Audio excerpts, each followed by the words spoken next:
Yes guys, one of the best nga sana street foods, pinakalami nga sauce na ara dinhi sa lungsod sa Antequera at bang mismo sa merkado.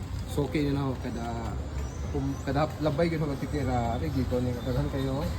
Ya, ang pinakalami nila nga sauce, dira. Ya. Daghan akong nalibutan nga mga street foods nga nakanaan. Ang pinaka the best nga sauce na diri sa Antequera. Ay lang mo diri kay kinalamian yung lang sauce as in.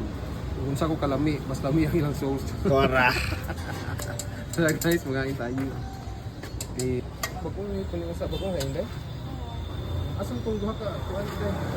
Awa na lagi sa. Kami kayo, Antequera ra niya sa Antequera Bangs Mercado, Mas Plaza. Kinalamian kayo ng sauce as in. Dali na.